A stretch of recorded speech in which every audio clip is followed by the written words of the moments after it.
네, 반갑습니다. 화요 성역 공부 성역 꿰뚫어 읽기 오늘 욥기서 22장부터 나가게 됩니다. 지난 시간 여러분 기억나시나요? 욥기 21장은 여러분 그 욥의 친구들이 욥에 대해서 공격할 때 너는 악인이다. 너는 하나님 앞에 죄를 져서 벌을 받는 거다. 이렇게 노골적으로 나가니까 욥은 오히려 반대로 이런 말 하죠. 너 세상에서 악한 사람을 못 봤니? 악한 사람이 다 안 되디? 부자도 되고 잘 살고 가뜩이나 자식들은 더 잘 되고 죽을 때 장례식도 화려하고 악인들이 도대체 이 세상에서 당신들 말대로 한다면 다 고난 당해야 되는데 그렇지 않은 일이 얼마나 많니? 이렇게 하소연한 게 이 욥기 21장까지의 논쟁이었습니다. 여러분 그렇게 이야기를 나누다가 오늘 22장에 넘어오면 다시 세 번째 논쟁이 시작되는데요.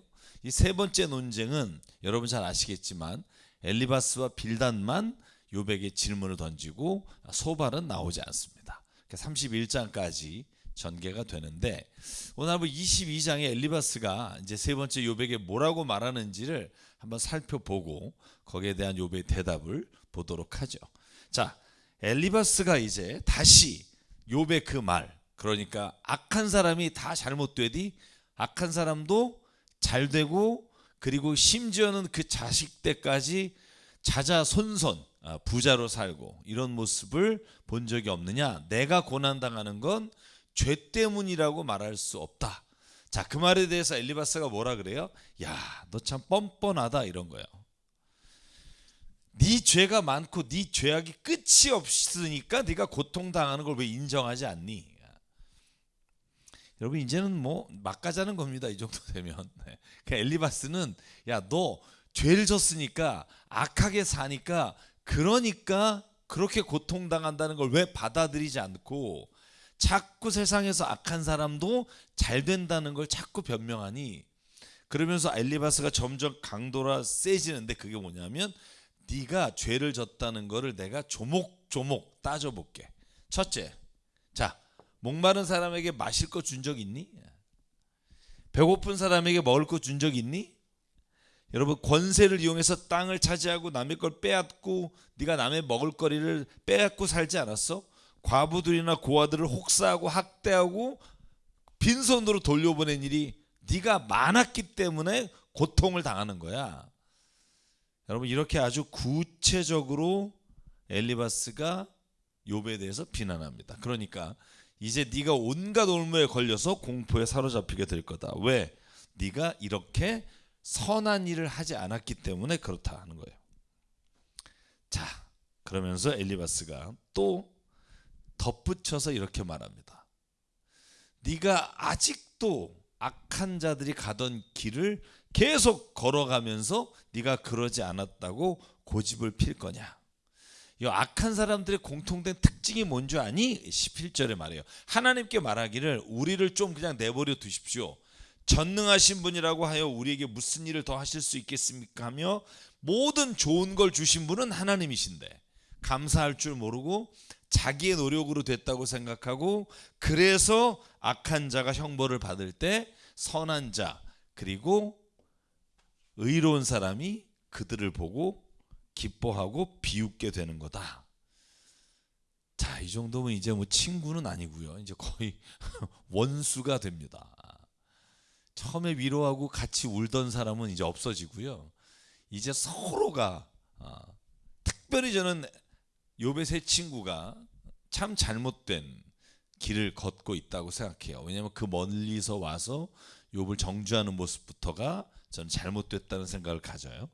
자, 그래서 엘리바스의 말을 요약해 보면 욥이 하나님께 자신이 지은 죄를 하나님이 모르셔서 자기가 이렇게 변명하고 하나님을 향해서 죄짓지 않았다고 말하는 것을 지적하면서 결국은 너같이 죄 많은 사람은 의로운 사람들이 비웃게 될 것이다. 이렇게 아주 원수에게 던지는 비수를 꽂습니다. 자, 그리고 엘리바스가 주는 해결책이 뭐냐면 그러니까 욥아 자꾸 악인이 이렇고 저렇고 말하지 말고 자 하나님하고 화해하고 잘못했다고 회개하고 기도해. 끊임없이 여러분 엘리바스나 빌닷 소발이 하는 말이 뭐냐면 결국 하나님께로 가요. 이게 더 문제라는 거죠. 잘 생각해 보실래요? 자 욥에게 그렇게 욕하고 에이 더러운 놈 넌 하나님하고 원수야 그러고 그냥 돌아갔다면 차라리 그냥 욕이라도 할 텐데 하나님을 들먹여요. 쉽게 말하면 자 하나님께 빨리 회개해. 너 잘못했어. 너 죄졌기 때문에 고통당하는 거야. 인정해. 하나님께 기도하면 자 23절 전능하신 분께로 겸손하게 돌아가면 너는 다시 회복될 거야. 온갖 불의한 걸 네 집안에서 다 버리도록 해. 아까 말한 그런 악한 일을 다 버리고 그러면 하나님이 비로소 너를 받아주시고 너의 기도에 응답해 주실 거야. 그런데 네가 계속 교만하면 29절 30절 그분은 너를 구원하지 않을 거야. 자 이게 참 신앙에서 문제예요. 신앙을 들먹이는 거. 그러니까 너가 만약에 정말 죄를 인정해. 근데 잘 보실래요? 지금 엘리바스가 말하는 욥에 대한 이 죄, 선한 일을 하지 않았다는 게 사실이냐 말이에요. 아니거든요. 왜냐하면 뒤에 이제 욥이 말해요. 내가 만약에 이러한 일을 했다. 과부를 돌보지 않고 남의 배고픈 사람과 목마른 사람에게 먹을 걸 주지 않았다. 나를 그렇게 말하는 사람은 없다라는 거예요. 자, 욥은 이제 자기가 엘리바스가 이렇게 일방적으로 자기를 향해 공격하는 것에 대해서 방어하면서 또 자신의 의견을 펼치는데 여기서 그것보다 중요한 건 신앙적으로 다른 사람에 대해 정죄하기 시작할 때 욥이 경험하는 것과 똑같은 경험을 해요. 그게 뭐예요? 하나님에게 가지고 있었던 신앙마저 무너져요. 하나님 왜 나를 버리셨습니까? 라고 외치게 돼요. 그래서 우리가 신앙적으로 누군가에게 접근할 때 이런 식의 접근은 정말 위험하다는 거죠. 그리고 누군가를 신앙의 길에서 떨어지게 만드는, 여러분 예수께서 뭐라고 그러셨어요? 실족하는 자를 어떻게 하라고? 지극히 잘하는 자를 실족하게 하는 자를 연자맷돌을 메고 바다의 깊은 곳에 이렇게 던지라고 말했잖아요. 이와 똑같은 일입니다. 바리새파 사람들이 소위 자기들이 생각하는 죄인 세리와 창녀들에게 던진 그 비수꽂힌 말들이 있잖아요. 그들은 구원 못 받을 뿐만 아니라 그들은 하나님이 저주하는 자라고 내뱉는 말들이 사실은 예수께서 더 뭐라 그럴까요? 마태복음에 그들 향해서 더 그렇게 하면 안 된다고 말씀하신 부류가 바로 오늘 엘리바스와 같은 사람인 거죠. 자, 여기에 대해서 이제 욥이 23장부터 긴 변론을 합니다. 자, 엘리바스야, 네가 이렇게 말했어? 내가 진짜 죄를 졌으니까 고통을 당한다고. 자, 그러면서 엘리바스에 대한 욥의 대답이 시작됩니다. 오늘도 이렇게 처절하게 탄식할 수밖에 없다니. 내가 받는 이 고통은 정말 너의 말뿐만 아니라 이제 하나님이 나를 여전히 억누르고 있다는 느낌을 지울 수 없다는 거예요. 자, 그러면서 하는 말이 뭐예요? 하나님이 어디에 계신지만 알면, 내가 내 사정을 하나님께 다 아뢰기만 하면 그분은 뭐라고 대답할까 진짜 궁금하다. 자, 이 말이 뭘까요? 엘리바스가 하는 말하고 하나님이 생각하는 게 자긴 다르다고 믿는 거예요.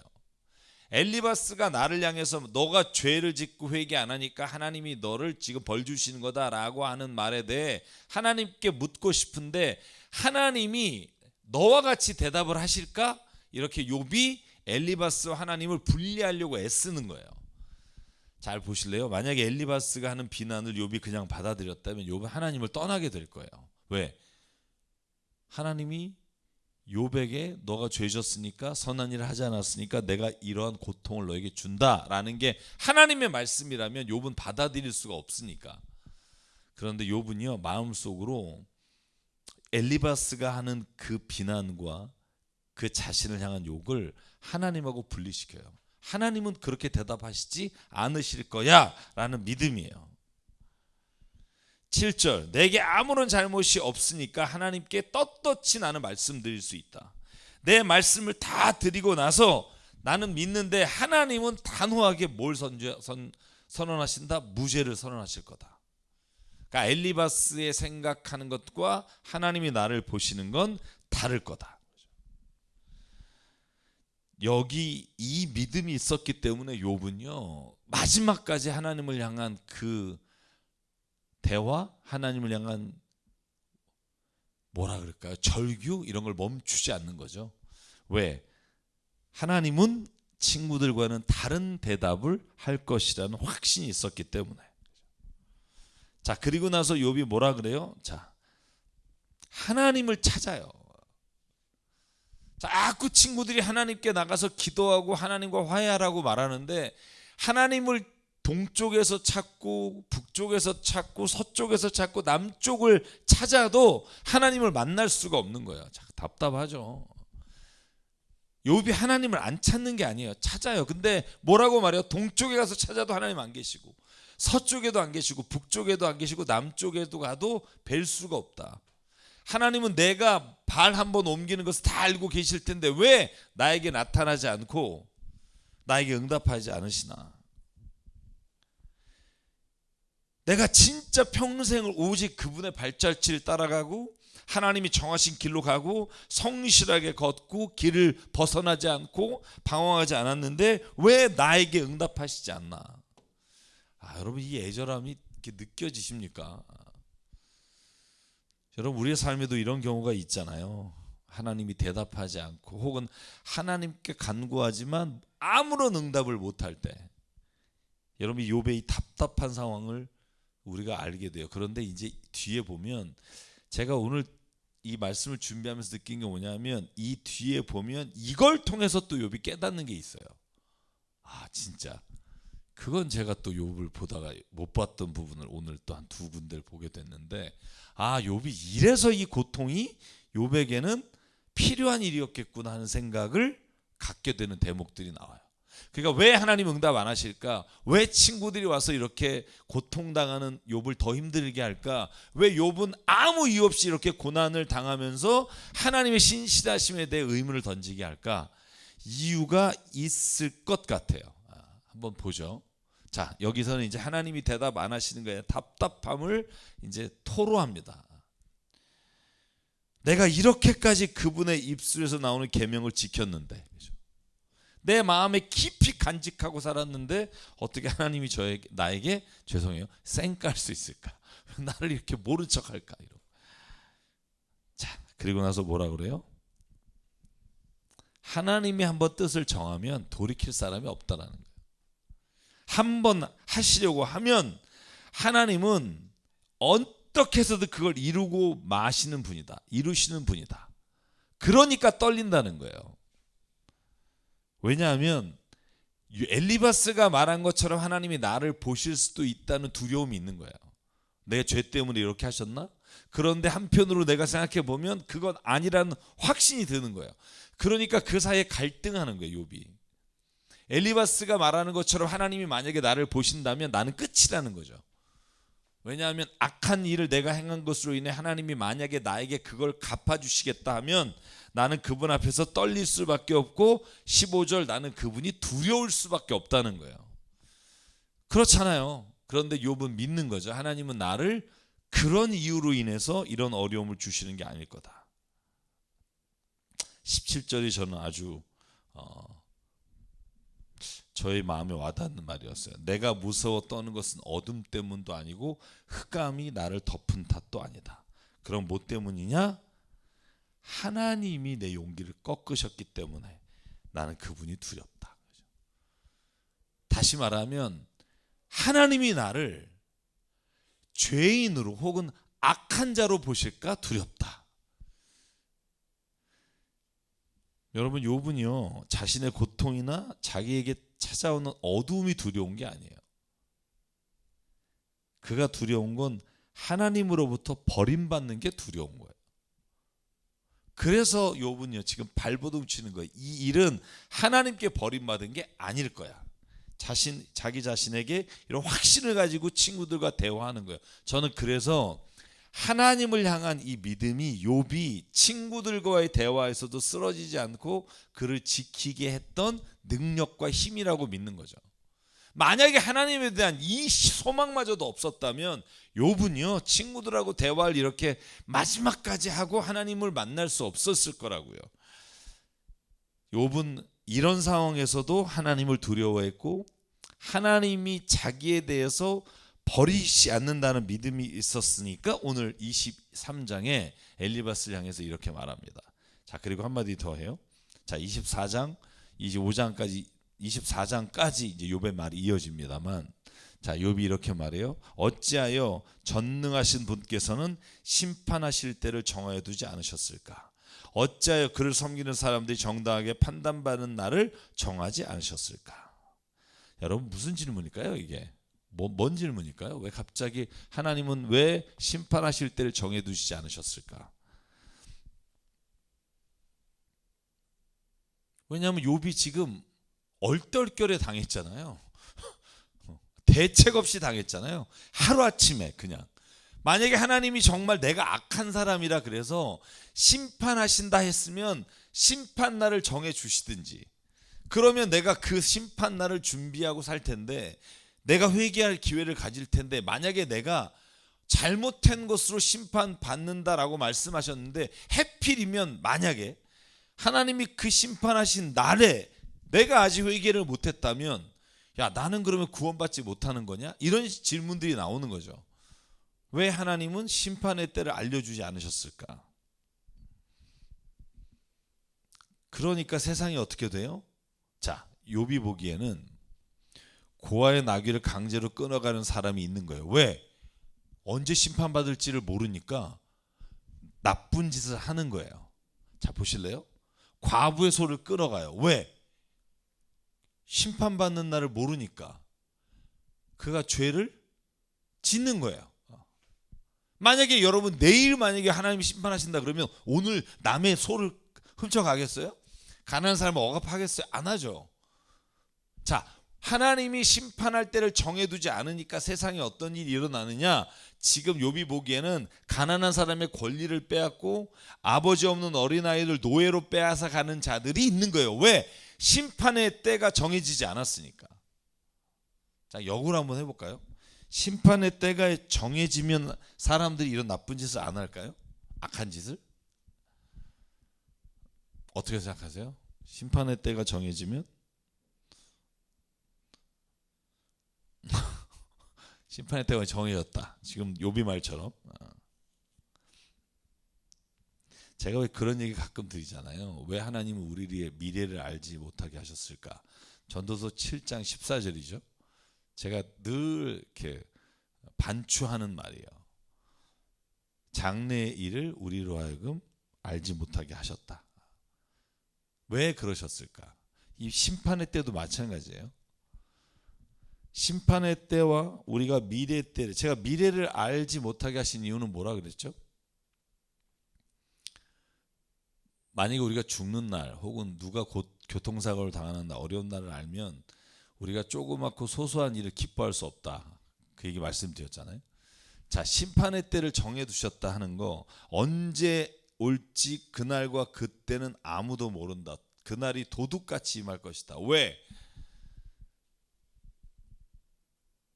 잘 생각해 보시자고요. 심판 때가 정해져 있다. 그리고 그때까지 회개하면 된다. 그러면 그 전의 세상은요 어떻게 될까요? 사람들이 하나님 오시는구나. 그러니까 그 전엔 잘 살아야지. 이게 아니라 아마 그때 회개할 거예요.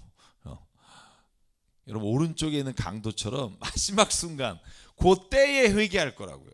근데 하나님이 원하시는 게 뭐예요? 심판의 때가 있다는 걸 말하고, 자, 심판의 때가 요 때니까 요 때 딱 요 때까지 회개하고 우리 하늘나라 가자, 이걸 지금 하나님 우리에게 주시려고 구원하시는 게 아니잖아요. 우리가 하나님의 창조된, 하나님의 형상을 따라 창조된 자로 살아요. 자, 그러면 뭘 하면서 살아야 돼요? 우리 안에 있는 자유의지와 우리에게 악한 것들을 우리가 하나님의 창조의 그 선하신 것으로 이겨나가면서 우리가 이 세상을 살아가는 게 심판의 목적이지, 마지막 때에 딱 요때까지 죄 얼마나 졌고 몇 퍼센트까지 진 사람은 지옥 가고 몇 퍼센트 진 사람은 천국 가려고 하나님이 우리에게 구원의 길을 열어주신 게 아니라는 거죠. 이 세상을 살아갈 때 하나님의 자녀로 살아가게 하시려고, 하나님의 자녀의 특권과 은혜와 평안을 누리며 살아가게 하시려고 하나님께서 악한 자를 심판하시겠다고 말씀하신 거지, 심판 날에 딱 요 이 땅하고 구원받으려고 우리가 만약에 예수님 믿는다면 빨리 하늘나라 가야죠. 하나님은요, 심판의 때를 정해두지 않은 건 우리가 먼저 믿는 자가 그날이 언제 이르든지 하나님의 형상을 따라 하나님의 뜻을 따라 창조된 섭리를 따라 살아가는 사람들을 통해 이 땅에 하나님이 주시는 그 나라와 그의 의를 우리가 누리며 살아갈 수 있게 하시려고 하는 거예요. 자, 그래서 믿는 사람이 자꾸 종말 얘기하는 건 저는 별로 그렇게 달갑지 않아요. 왜?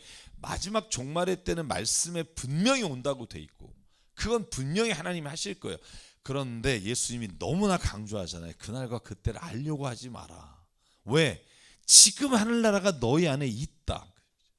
자, 이 지금 임한 이 땅에 그 나라를 누리며 살아가는 사람이 심판과 마지막 때 주신 하나님의 그 나라를 소망하게 되고 그 나라의 맛을 알게 된다. 여러분, 그래서 오늘 욥이 이렇게 질문하잖아요. 왜 심판의 때를 정해주지 않으셨을까? 그날의 때를 우리가 모르는 게 이 세상에서 하나님의 선한 일을 이루어갈 수 있는 가장 큰 힘이 된다는 거예요. 저는 그렇게 믿어요. 그래서 하나님 우리에게 그날을 숨기신 거예요. 그리고 그날에 대해 우리가 너무너무 신경을 쓰면서 사는 게 아니라 매일이 종말인 것처럼 살기를 원하신다. 그래서 그날이 도적같이 임한다는 말을 잘 기억하시라고요. 자, 그래서 오늘 24장에 뭐라 그래요? 자, 여기 지금 그 본문을 잘 보면 이렇게 돼 있어요. 계속해서 앞에 말에 연결돼 있죠. 도둑들은 대낮에 집을 털어요. 가지 않아요. 밤에 털어요. 그들은 한낮을 무서워하고 어둠 속에 평안을 누려요. 원래 보통 사람들의 반대죠. 악한 사람은 홍수에 떠내려가고 그의 밭에 하나님의 저주가 내리니 다시는 포도원에 갈 일이 없을 것이다. 죄인들도 그렇게 수월로 사라질 것이다.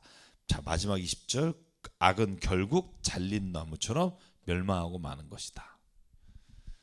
자, 마지막 때가 언젠지는 몰라요. 근데 왜 하나님이 그거를 모르게 하셨을까?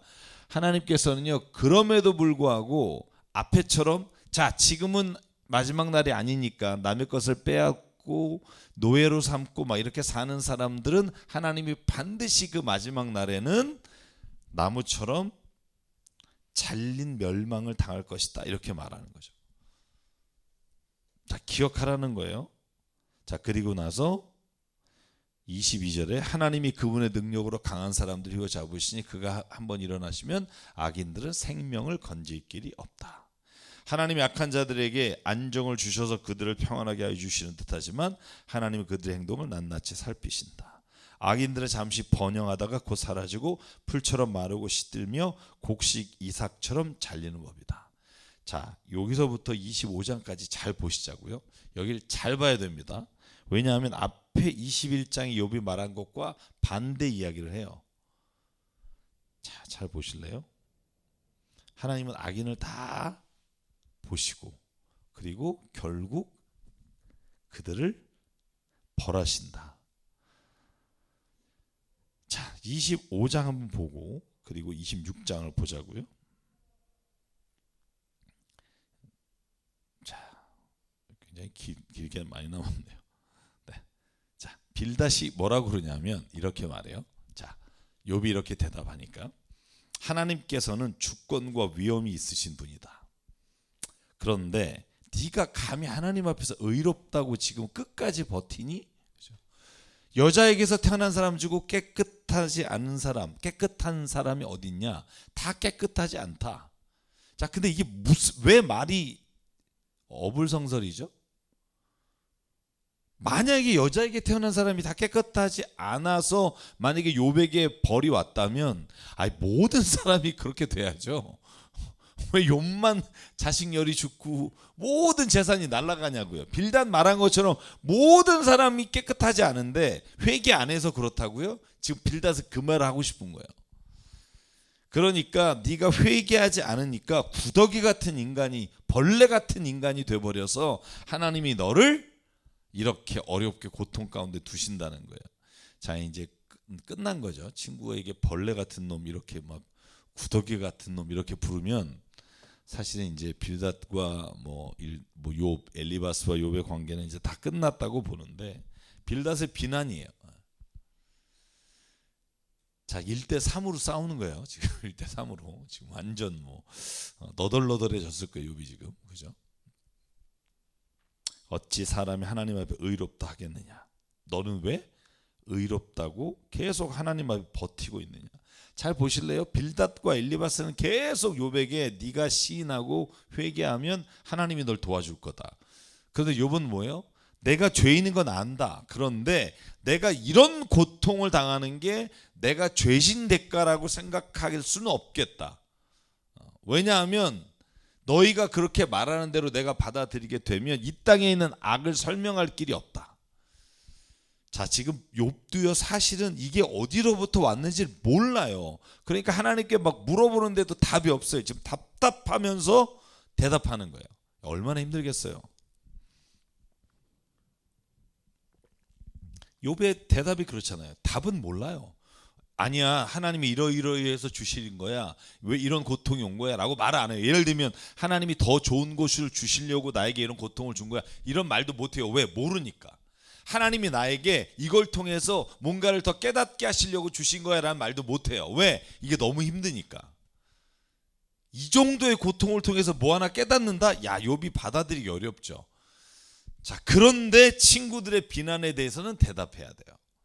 그러니까 욥이 지금 이 말을 보면 진퇴양난이에요. 말이 이렇게 꼬여요. 이렇게 보면. 네. 자, 그 꼬이는 부분이 이제 나옵니다. 자, 욥이 대답해요. 자, 빌닷의 질문은 간단해요. 딱 6절이죠.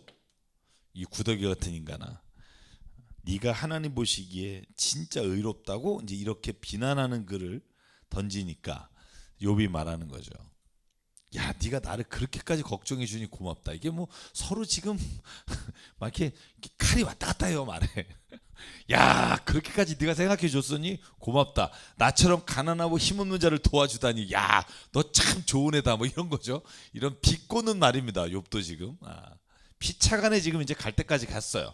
자, 너를 우둔한 나를 깨우쳐 주었고 내 지혜를 나에게 나누어 줬다. 고맙다 이거죠.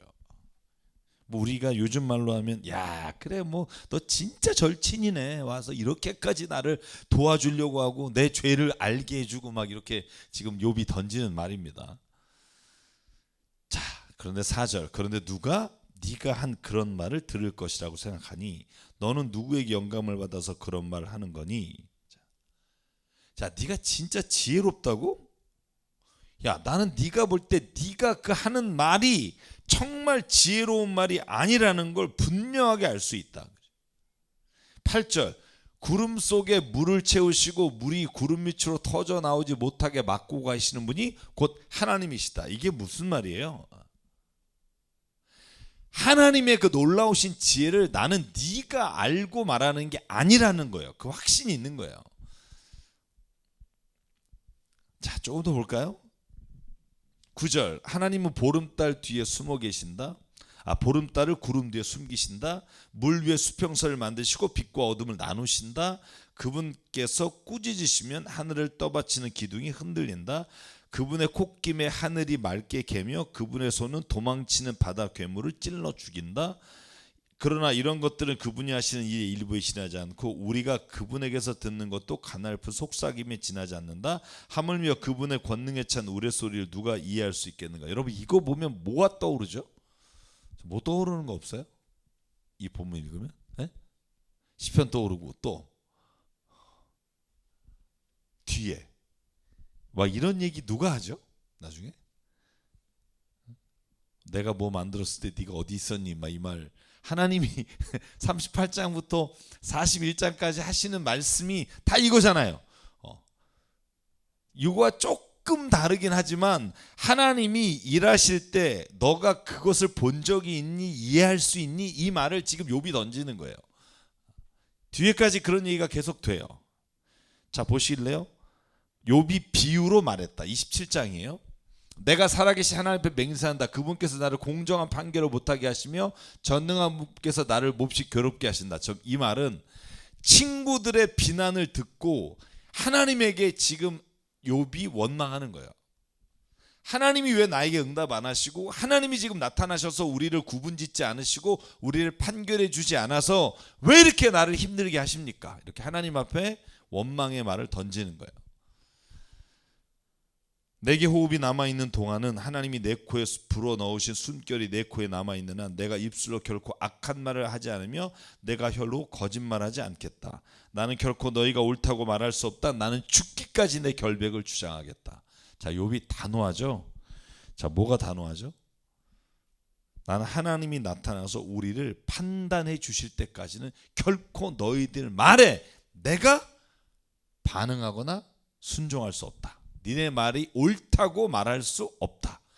자, 너네 말이 옳다고 말할 수 없다. 내용이 뭐죠?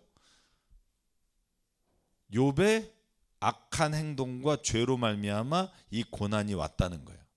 나는 이걸 받아들일 수 없다. 자, 여러분 어떻게 생각해요?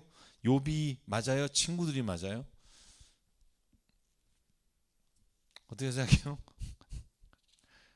욥의 친구들은 너의 죄 때문에, 욥은 나는 결코 그런 죄를 짓지 않았다. 앞에서 우리가 봤지만 욥이 내가 여자의 몸으로 태어나서 죄를 진 것 인정한다는 거예요. 그런데 이런 어마어마한 고통을 내 죄와 연결시키지 말아달라라는 거죠. 자, 이건 굉장히 신학적으로 중요합니다. 여러분, 인간이 고통을 당하는 게 세 가지 원인이 있다고 우리가 보통 말해요, 신학적으로. 그죠? 첫째가 뭐죠? 죄로 인해서 성경에 보면 고난을 당하는 게 있어요. 사울도 그런 말씀이 나오고요. 성경에 그런 내용이 있단 말이에요. 자, 그러면 또 하나가 있어요. 뭐가 있죠? 아무 죄를 짓지 않았어요. 그런데 어려움을 당해요. 예를 들면 뭐가 있을까요? 자, 지진이 나서 죽었어요. 자, 그럼 이거 거기에 있던 모든 사람들이 지진이 나서 죽은 이유가 거기에 있는 사람들이 모두 다 죄를 져서 죽었다? 여러분, 고라의 자손들이 그런 일을 당한 일은 땅이 꺼지면서 죄로 인해 죽는 장면이 있다니까요. 그걸 제가 아예 성경에 없다는 게 아니에요. 있을 수 있다는 거예요. 그런데 모두가 다 그렇다라고 말할 수는 없다는 거예요. 세상에 살다 보면 우리가 자연적인 재해나 일어난 어쩔 수 없는 일로 인해 고난을 당하거나 죽기도 해요. 자, 그럼 세 번째 뭐가 있을까요? 성경에 나오는 고난과 고통을 당하는 이유 뭐가 있죠? 그죠? 죄와 아니면 일반적으로 일어나는 자연현상이 아니라 내 삶에서 무언가를 깨닫게 하시려고 그 고통을 내게에서 막아주지 않으시고 그대로 두실 수 있다는 거예요. 어제도 그런 얘기를 많이 나눴는데, 왜 하나님이 바로의 마음을 강팍케 하셨느냐, 이 질문 정말 많이 해서 제가 다음에 번역할 땐 제발 강팍이란 단어나 완악하게 했다는 단어 안 쓰면 좋겠다. 그죠? 한국말로 번역할 때 이 단어에 오해 여지가 많아요. 뭐 하나님이 후회하셨다, 뭐 이런 말이나 뭐 바로의 마음을 강팍하게 하셨다라는 말이 마치 하나님이 사람의 의지와 상관없이 그의 마음을 아주 악하게 만들어서 이스라엘 사람들 죽이게 하고 고통당하게 하셨다, 막 이런 류의 생각, 자유의지와 그의 어떤 선택 없이 그런 것들을 강압적으로 하셨다는 표현들은 상당히 위험할 수 있다는 거예요. 자, 때로는요, 인생을 살아가다가 어떠한 일을 통해 하나님 나로 하여금 깨닫게 하시려고, 죄의 대가가 아니라 무언가를 깨닫게 하시려고 주시는 어려움이 있어요. 이걸 우리가 테스트라고 그래요. 그래서 영어로 구분하면 세 가지가 어떻게 구분되죠? 하나는 자, 테스트예요. 하나님이 인생을 살아가면서 뭔가 우리로 하여금 깨닫게 하시는 거. 두 번째는 뭐예요? 두 번째는 뭐죠? 서퍼링이라 그래요. 고난. 그러니까 이 서퍼링은 성경적으로 말하면 반드시 죄에 대한 결과라고 말할 수 없으나, 또 하나는 트라이얼이에요. 트라이얼. 고난이라는 단어가 있어요. 그러니까 여러분, 우리가 성경에 보면 야고보서 이 고난이라는 단어가 세 가지 단어가 나와요. 테스트 하신다, 서퍼링, 우리가 인생을 살아가면서 당하는 어떤 어려움과 고난이 있고, 트라이얼, 이게 이 트라이얼이라는 거 시험이라고도 번역되지만 이게 우리가 살아가면서 당하는 어려움 일을 이 단어가 세 가지로 번역되어 있기 때문에 헷갈린다는 거예요. 그리고 사실 이게 히브리어는 딱 한 단어예요. 더 헷갈리는 거예요. 영어나 한글은 구분이라도 가지 히브리어는 똑같은데 하나는 죄의 결과, 하나는 그냥 세상에서 일어나는 자연적인 죄로 인해, 또 하나는 하나님 우리를 시험하시려고라는 단어가 히브리어는 똑같아요. 그래서 우리가 어려운 거예요. 디스크립션 하기가, 이렇게 분간해 내기가 쉽지 않아요. 자, 그래서 욥은요 끝까지 결백을 주장해요. 나는 죽기까지 결백을 주장하겠다. 단호해요. 그러니까 이렇게 길고 지루하게 싸우죠. 누구 하나가 시인하면 끝나는 싸움을. 누가 옳은지 그른지 마지막에 하나님 말도 안 하시고, 참 이게 그래서 욥기가 쉽지 않습니다. 자, 욥은 단호해요. 친구들이 틀렸고 나는 거짓말하지 않는다. 자, 그리고 나서 어떻게 돼요? 욥이 말해요. 친구들, 니들이 죄의 대가를 받을 거다. 야, 이거 참 욥이 정말 치명적인 단어를 던져요. 자, 보십시오. 내가 곧 죄로 말미암아 고난을 당한다고? 아니야. 니들이 지금 나 친구를 이렇게 모욕하고 비난하고 정죄하고 나로 하여금 이런 비참한 상황 가운데 넣는 것을 하고 있는 너희가 벌을 받을 거야. 시각이 완전히 달라요. 지금 여러분 어느 쪽이세요? 누가 벌 받는 것 같으세요? 욥이 벌 받는 거라고 생각하세요? 친구들이 벌 받을 거라고 생각하세요? 자, 욥의 말을 들어볼까요? 내 원수들은 악한 자가 받는 대가를 받아라. 자, 원수들이 누구예요? 이제 친구가 원수가 됐어요. 참 이게 나를 대적하는 자는 악인이 받을 벌을 받아라. 7절이에요. 하나님이 경건하지 않은 자의 생명을 끊을 것이고 그의 영혼을 불러가실 때 그의 희망이란 과연 무엇이 있겠는가? 환란이 그에게 닥칠 때 하나님이 그의 부르짖음을 안 들어주신다는 거예요. 친구들에게 말하는 거예요. 너네들이 만약에 이런 일로 인해서 고난을 당하고 벌을 받을 때 하나님 너네 안 구해 주실 거야. 자, 11절. 날더러도 하나님의 응답이 얼마나 큰지 가르치라고 해봐라. 전능하신 분께서 계획하신 바를 설명하라고 해봐라. 그죠? 자, 친구들에게 말하는 거예요. 니네가 고통과 벌 받을 때 내가 너에게 똑같이 해줄게. 뭐 이런 느낌인 거죠. 저는. 자, 욥이 얼마나 지금 진짜 화가 났으면 이렇게까지 얘기를 할까요? 정말 이렇게 끌어오르는 걸 느낄 수가 있어요.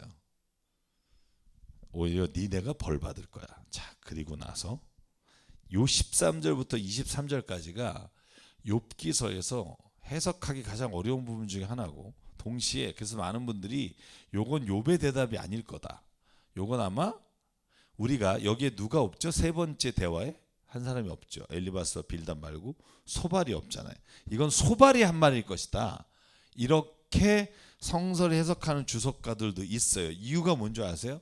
자, 한번 읽어볼게요. 이유를 아마 파악하실 수 있을 거예요. 지금까지 따라왔다면. 하나님이 악한 자에게 주시는 벌이 무엇인지, 전능하신 분께서 폭력을 행하는 자에게 주시는 벌이 무엇인지 아느냐. 비록 자손이 많다 해도 모두 전쟁에서 죽고 말 것이며 그 자손에게는 배불리 먹을 것이 없을 것이다. 살아남은 사람은 또 연병으로 죽고 매장되니 살아남은 과부들은 기가 막혀서 울지도 못할 것이다. 돈을 셀 수도 없이 긁어 모으고 옷을 산더미처럼 쌓아놓아도 엉뚱하게도 의로운 사람이 그 옷을 입으며 정직한 사람이 그 돈더미를 차지할 것이다. 악한 자들이 지은 집은 거미집과 같고 밭을 지키는 일꾼의 움막과 같다. 19절. 부자가 되어서 잠자리에 들지만 그것이 바로 마지막이다. 다음 날에 눈을 떠보면 이미 알거지가 되어 있다. 두려움 홍수처럼 그들에게 들이닥치고 폭풍이 밤중에 그들을 쓸어갈 것이다. 동풍이 불어와서 그들은 그 살던 집에서 쓸어갈 것이다. 도망치려고 안간힘을 써도 동쪽에서 오는 폭풍이 사정없이 불어닥쳐서 그들을 날려버릴 것이다. 도망가는 동안에 폭풍이 불어닥쳐서 무서운 파괴력으로 그들을 공포에 떨게 할 것이다. 자, 이걸 왜 소말이 한 말이라고 생각할 수 있을까요? 왜 그런 것 같으세요? 욥이 당한 일이잖아요. 가만히 다 읽어보실래요? 지금 악한 자에게 하나님이 벌을 주시는 것 아느냐라고 욥이 말해요. 근데 욥이 자기가 말하는 일을 자기가 다 겪은 거라고요. 뭐 때문에? 자, 자식은 다 죽을 것이다. 죽었잖아요. 그 집은 다 쓸어갈 것이다. 쓸어갔잖아요. 모든 게 다 싹 무너질 거다. 누가? 악인은. 근데 이걸 욥이 자기가 말해요. 왜? 21장에 뭐라 그랬어요? 친구들이 네가 욥아 악을 행하니까 이런 일이 닥친 거야. 그랬을 때 야, 악한 사람이 다 잘못되디? 악한 사람 중에 잘된 사람이 얼마나 많아? 자식들은 더 배불리 되고 더 성공한 사람이 얼마나 많아? 막 이렇게 얘기했잖아요. 이게 욥이 말하는 자기의 죄 없음의 논증이었잖아요. 근데 지금 자기가 그걸 또 무너뜨리는 거예요. 자, 하나님이 악한 자에게 주시는 벌이 이거야 라고 말하는데 이게 다 욥의 얘기네요. 자, 이걸 어떻게 이해할까요?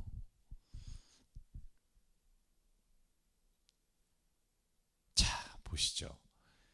자, 제가 한번 이걸 이렇게 쭉 읽으면서 어떤 생각을 했냐면, 자, 욥 27장 13절에서 23절에 욥이 하나님이 악한 자에게 행하는 벌을 나열했어요. 자, 그런데 욥이 21장에 악한 자들이 망하지 않고 잘 되는 모습을 나열함으로 인해 친구들이 말하는 죄의 대가라는 걸 방어했단 말이에요. 그런데 오늘 이 본문에서는 욥은 악인이 벌받는 내용, 그것도 자기가 받은 내용을 기록하고 있어요. 왜일까? 자, 제가 한번 생각해 봤어요. 첫째, 욥은요, 친구들은 자기가 욥의 죄로 인해서 고통을 당한다고 비난하고 그것을 자기가 막아냈어요. 악인도 잘 되잖아. 그러나 하나님 입장에서 봤을 때 자기의 무죄를 입증하기 위해서 하나님이 악인을 최종적으로 심판하실 거라는 하나님의 계획을 부인할 수는 없는 거예요. 이 말이 무슨 말이냐면 세상을 살아가는 걸 보면 악한 사람도 잘 되기도 하고 자식도 튼튼하고 모든 일이 다 잘 풀리는 것 같지만 하나님이 어느 때라고 정하지 않았으나 심판의 때에 하나님이 최종적으로 종말에 심판하시겠다고 약속하신 그 약속은 부인할 수가 없기 때문에 여기서 욥은 그럼에도 불구하고 악인 중에 이러한 일을 당하는 일이 성경에 기록된 걸 나는 부인할 수 없다는 거예요. 자, 그래서 제가 앞에서 언급한 세 가지를 다시 한번 기억해 보자고요. 악한 일로 인해 하나님이 이 세상에서는 모두가 다 벌받는 것처럼 보이지 않지만 마지막 때 하나님이 양과 염소를 오른쪽과 왼쪽에 나눠서 심판하시는 그날에는 모든 그가 가지고 있는 것들, 그의 생명과 모든 것들이 하나님이 말씀하신 벌, 하나님이 약속하신 심판으로 인해 그가 흥하게 되지 못하고 망하게 될 것이다라는 말씀을 욥은 받아들이고 인정하는 거죠. 자, 무슨 말이에요? 욥은요, 자기에게 이 고통이 왜 왔는지 몰라요. 그러나 세상에는 죄로 인해서 마지막 날에 심판이 있다는 걸 욥은 인정해요. 그러나 아직도 여전히 자기에게 왜 일이 일어났는지는 모르는 거예요. 계속 답답한 거죠. 그죠? 자, 여러분, 제가 이걸 통해서 뭘 나누고 싶냐면 이런 거예요. 여러분, 때로는요, 우리가 욥과 같이 혹은 인생을 살아가다가 내가 겪는 어려운 일 때문에 우리가 어떤 잘못을 저지르냐 하면 변명하고 합리화하는 데 익숙해져서 내가 이 행위로 인해서 받게 된 것을 성경적으로 받아들이거나 성경적으로 깨닫지 않고 내가 이런 일을 결코 당할 수 없다고 하는 내 생각으로 차단할 때가 많다는 거예요. 예를 하나 들면 이런 거죠. 내가 만약에 참 무슨 얘기를 해도 다 걸리는 사람한테는 또 이게 상처가 될까 봐 말을 못 하겠는데 자, 좀 작게 가보죠. 내가 노력을 안 하고 공부를 안 해서 좋은 직장에 못 들어갔어요. 뭐 이 정도 하죠. 이 정도는 뭐 이렇게 비참하진 않으니까 자, 못 들어갔단 말이에요. 자, 그런데 사람들이 나에게 야, 네가 노력 안 했으니까 그래. 너 정말 공부 안 하니까 그렇지 라고 말하면 여러분, 내가 그걸 받아들이기 싫을 때가 있잖아요. 그죠? 그래요? 만약에 그러면 뭐라고 말하죠? 야, 노력한다고 다 되디? 자, 요거 비슷한 거예요. 야, 노력 24시간 공부 안 해도 떨어졌어. 뭐 이렇게 되는 거죠. 노력 안 한다고 안 되는 거 아니야. 이렇게 얘기를 했단 말이에요. 자, 그런데 생각해 보시라고요. 자기가 알잖아요. 자기가 어떤 일에 대해서 내가 노력하지 않고 내가 정말 피땀 흘리지 않았기 때문에 얻지 못한 결과라는 걸 알게 돼요. 자, 그랬을 때 욥이 지금 나가는 방향은 뭐냐 하면 내가 지금 노력했단 말이에요. 노력하고 안 됐어요. 그런데 사람들이 자꾸 나에게 뭐라 그러냐면 너 노력 안 해서 안 됐다는 거야. 그러니까 뭐예요? 욥은 얘기하는 거예요. 야, 노력했다고 다 되니? 노력 안 한 사람도 잘 되는 거 너무나 많잖아. 이렇게 말했어요. 그런데 성경 안에서나 이 땅을 살아가는 지혜를 보면 어때요? 노력하고 그리고 정말로 그 일에 대해 헌신한 사람이 잘 돼야 되는 게 맞잖아요. 만약에 지금 자신이 노력했는데도 안 됐다. 그걸 방어하기 위해서 야, 노력 안 해도 다 잘 되는 거고 노력해도 잘 돼, 쓸데없어 라고 말할 수는 없다는 거예요. 욥의 입장에서 이건 하나님이 약속하신 거예요. 악인은 형벌을 받을 것이고 악한 자의 마지막은 선한 자의 마지막과 다를 것이다. 이것을 내가 지금 이게 당한 게 죄 때문이 아니라는 것을 증명하기 위해 하나님이 말씀하신 이 영원한 진리까지도 내가 받아들이지 않을 수는 없다. 그러니까 저는 이게 진짜 신앙인의 모습인 거죠. 서로 내가 노력하지 않아서, 아니 노력을 열심히 했는데 떨어졌다 해도, 사람들이 나를 노력 안 해서 너 떨어졌다고 말해도 노력 안 하는 사람도 될 수 있어 라는 걸 강조하기보다 우리가 인생을 최선을 다하고 열심히 살아야만 하나님께 영광 돌릴 수 있다고 하는 그런 하나님 말씀 안에서의 진리를 우리가 부정할 수는 없다는 거예요. 자, 여러분과 제가 그래서 만약에 내 경험을 합리화하기 위해서 혹은 내 자신이 그런 사람은 아니라는 걸 밝히기 위해서 때로는 하나님의 말씀에 본래 가장 중요한 것들을 받아들이지 않고 용납하지 않는 건 옳지 않다는 거예요. 저는 그래서 욥이 훌륭하다고 생각해요. 왜냐하면 자기가 전쟁터에서 자식이 죽고 뭐 이런 이야기들을 할 수 있는 거, 자기가 고통 가운데도, 그건 제가 볼 때는 믿음이 있기 때문이라고 생각해요. 믿음이.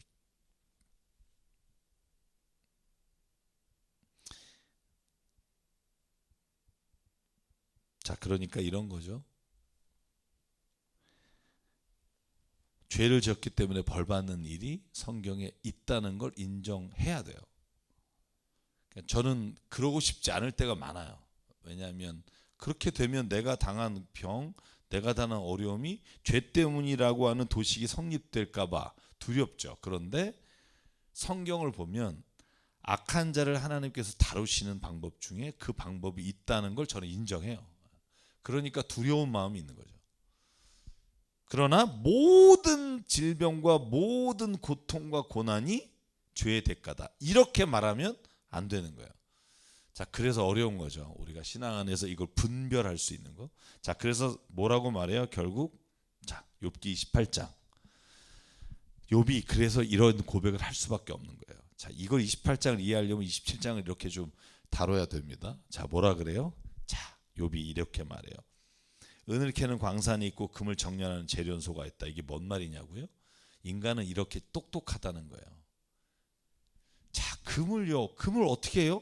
산에서 곡괭이로 금이 나와요? 아니요.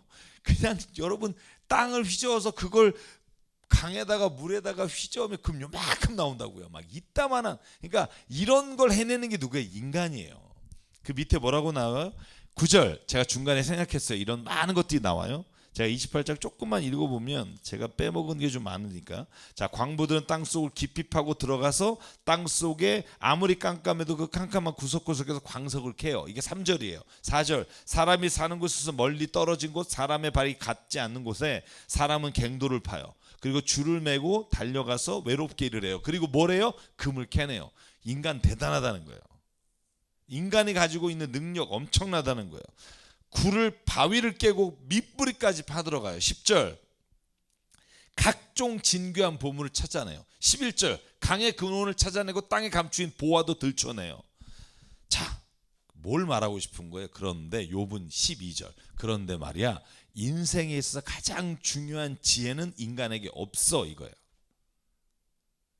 인간은 무엇을 옳고 그르다 말하고 내 인생이 어떤 것으로 인해 이렇게 됐다고 단언해서 말할 지혜로운 자는 없다 이거예요.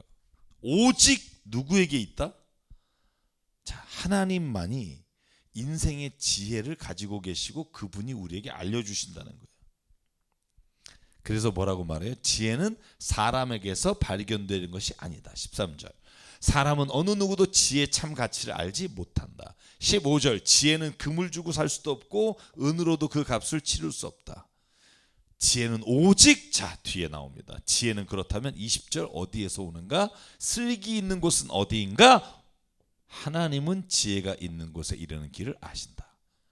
하나님만이, only God knows, 하나님만이 지혜를 아시고 진리를 아시고 오직 그분만이 땅끝에 있는 모든 걸 그래서 살피고 심판하시고 모든 걸 할 수 있다. 자, 그럼 인간은 어떻게 해야 되느냐? 27절에 마지막 28절까지 인간은 그러니까 하나님을 경외하고 그리고 악을 멀리하는 것이 지혜를 얻는 길이다. 자, 이게 잠언하고 연결되고요. 자, 그래서 여기서 뭘 말하고 싶은 거냐? 지금 욥은요, 우리가 지금 내 이 모든 고난이 어디로부터 왔느냐? 너하고 나하고 싸우는데 사실 너하고 나하고 아는 게 진짜 지혜가 아니야. 이 모든 걸 이해하려면 하나님이 우리에게 알려주시는 길밖에 없어. 우리가 아전인수격으로 해석하지 말자. 우리 왜 이렇게 됐니? 이런 거예요.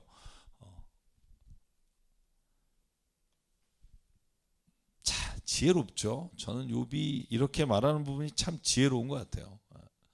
나 솔직히 모르겠어. 나에게 이 고난이 왜 왔는지. 그런데 너희들이 말하는 것처럼 내 죄 때문이라고 말하면 내가 받아들일 수가 없어. 그렇다고 해서 내가 잘났다는 건 아니야. 근데 난 모르겠어. 우리 이걸 하나님께 물어봐야 되지 않겠니? 지혜는 하나님에게만 있잖아. 욥은 이렇게 가는 거예요.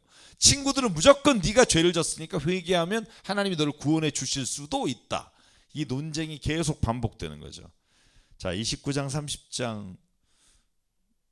자, 29장 지금 시간을 볼까요? 조금만 더 볼게요. 29장 이렇게 되어 있습니다. 자, 욥이 또 말을 해요. 비유로서. 무슨 비유를 하느냐? 과거를 회상하는 비유예요. 내가 진짜 하나님의 보호하심을 받고 살던 그 시절이 있었는데, 그죠? 자, 뭐 하는 거예요? 복귀하는 거예요. 내가 왜 이런 일이 나에게 왔을까? 살펴보는 거예요. 아, 하나님이 나를 진짜 보호해 주셨는데, 자, 뭐예요? 첫째, 하나님이 나를 이렇게 지켜주신 것에 대한 감사를 깨닫는 거예요. 아, 진짜 이게 은혜였구나. 막상 잃어보니 정말 이 모든 것들이 은혜였구나. 자, 그리고 그때로 되돌아가면 좋으련만. 5절. 그때는 전능하신 분께서 나와 함께 계시고 내 자녀들도 나와 함께 있었건만. 여러분, 이게 뭐예요? 젖소들과 양들이 젖을 많이 내어서 내 발을 젖으로 흠뻑 젖었건만. 이 껌만 껄껄껄이 계속 나와요. 돌짝밭에서 자란 올리브 나무에는 올리브 기름이 강물처럼 흘러나왔건만. 이거죠. 자, 뭐예요? 자, 코로나 시대를 지나면서 우리가 하던 말이잖아요. 야, 그 전에 교회에서 함께 예배드리는 게 너무 좋았건만. 그때 왜 우리가 더 살아가지 못했을까? 그때 왜 우리가 좀 더 서로를 아껴주지 못했을까? 이런 거죠. 여러분, 지금 똑같아요. 욥도 자기의 과거를 지금 이 순간 복귀하면서 뭘 깨달아요? 아, 하나님이 그때 내 인생에 도와주신 거에 대한 감사가 있고 내 삶을 이렇게 허락하신 거에 대한 은혜를 깨닫는 거예요. 회복하는 거예요. 그래서 여러분, 욥은 지금 이 고백이 뭐냐 하면 내가 지금 어려운 고난 가운데 내 과거 일을 감사하게 되고 다시 하나님의 은혜와 보호하심을 내가 깨닫게 되는 게 첫 번째예요. 그리고 나는 그때 그 넉넉함을 내 욕심으로 채우지 않았고 어떻게 했다고요? 비참하게 죽어가는 사람들에게 자선을 베풀었고 앞을 못 보는 사람에게 눈이 되어 주었고 발을 저는 자에게 발이 되어 주었다. 그러니까 욥은요, 하나님이 당대 의로운 자라 이렇게 말한 걸 보면 친구들이 말하는 게 거짓말이에요. 고아에게서 땅을 뺏고 막 노예로 쓰고 이런 것들은 다 친구들이 비난하기 위한 건이었고 저는 이게 진실이었다고 봐요. 욥은 이렇게 살았던 거죠. 자, 그래서 나는 죽을 때까지 이렇게 건장하게 살 것이다 생각했다는 거예요. 자, 하나님 뭘 깨시는 거예요? 이걸 깨시는 거죠. 그리고 소털처럼 많은 나날 불사조처럼 오래 살 것이다 라고 생각한 거예요. 자, 20절. 사람마다 나를 칭찬할 거고 내 정력을 쇠하지 않을 거라고 생각했건만. 자, 여기에 뭐가 있죠? 그런데 오늘 내가 이렇게 비난받을 줄이야. 여러분, 이 말이 여기 있는 거예요. 내가 이 한 일을 다 칭찬하고 그러니까 내가 잡복으로 했는데 이렇게 비참한 상황에 나를 막 저주하는 사람을 만나게 될 줄이야. 23절. 사람들은 내 말을 기다리기를 단비를 기다리듯 했고, 그러니까 자기의 말에 청종했고 농부가 봄비를 기뻐하듯 내 말을 받아들였는데 지금은 어때요? 그렇지 않게 됐다는 거예요. 그걸 뼈저리게 깨닫는 거예요. 25절. 나는 마치 군대를 거느린 왕처럼 슬퍼하는 사람을 위로해 주는 사람처럼 사람들을 돌보고 그들이 갓길을 정해주곤 하였건만. 내가 왜 지금 이런 게 됐을까라고 한탄이 섞여 있지만 사실은 내가 있었을 때에 대한 감사, 그리고 지금 현재 내가 비난당하는 것에 대해서 내가 이렇게 될 줄 몰랐는데 하는 깨달음, 그 다음에 마지막으로 뭐가 있냐면 이런 게 있는 거죠. 자, 30절로 넘어갈게요. 여기까지만 하고 다음 주에 이어서 갈게요. 이제 자기를 어린 아이들도 조롱하는구나. 자, 이 탄식으로 1절을 시작해요. 나이 어린 것들도 나를 조롱하다니. 내가 이런 대접을 받은 적이 한 번도 없는 거예요. 평생을 살면서. 왜? 잘 보세요. 넉넉했으니까. 나눠줄 수 있었으니까. 물론 신앙으로 선한 삶을 살기도 했지만 자기가 삶을 돌아봤을 때 내가 넉넉했기 때문에 가능했던 일도 있었다는 걸 깨닫는 거예요. 젊어서 손에 힘이 있을 듯하지만 기력이 쇠하면 쓸모가 없는 자들이다. 나를 조롱하는 자들에 대한 말이죠. 5절. 그들은 사람 축에 끼지 못하고 동네에서 쫓겨나고 사람들이 마치 도둑을 쫓듯이 그들에게 도둑이하고 소리를 질러 쫓아버리곤 했다. 자기를 지금 비난하는 사람들에 대해서 지금 건들고 가는 거예요.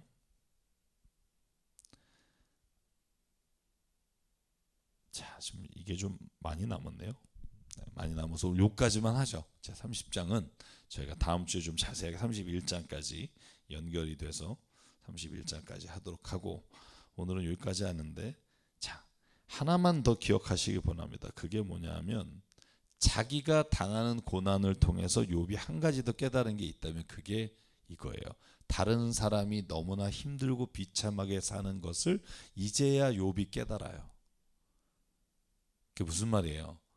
자기의 고난을 통해 자기와 같은 처지에 있는 사람들이 눈에 보이기 시작하는 거예요. 그냥 돕는 대상이 아니라 정말 그들의 삶이 얼마나 힘들고 얼마나 비참한지를 내가 그냥 몸으로 알게 되는 거죠. 그래서 때로 우리가 고난이 하나님이 주시는 은혜다 이런 표현을 쓰는 게 사실은 조심스럽지만 오늘 욥의 경우에 이 고백 안에 그게 숨어 있어요. 내 과거에 이러이러한 것들로 인해 내가 몰랐었는데 지금 잃어보니 나를 이유 없이 비난하는 사람들이 생기고 이유 없이 나를 공격하는 사람들이 생겼어요. 왜냐하면 내가 방어할 수 있는 힘이 없어지니까. 그 처지를 이해하게 되는 거죠. 사랑하는 여러분, 그래서 오늘 우리에게 있는 고난, 닥치는 고난들이 있잖아요. 그걸 어떻게 우리가 받아들일까? 어떻게 이해할까? 오늘 욥을 통해서 여러분, 정답은 없습니다만 하나님 안에서 욥처럼 하나하나씩 깨달아가는 거, 저는 그게 중요하다고 봐요. 결국 인생은 내가 하나님과의 관계에서 깨닫는 지혜만큼 세상을 볼 수 있기 때문에, 그래서 저와 여러분에게 이 모든 어려운 과정들이 또 하나의 하나님이 주시는 기회와 하나님이 우리를 이끌어 가시는 능력이 되기를 바랍니다. 자, 오늘 함께 해주셔서 감사하고요. 우리 다음 주까지 평안하시고 주님과 동행하시기 바랍니다. 샬롬.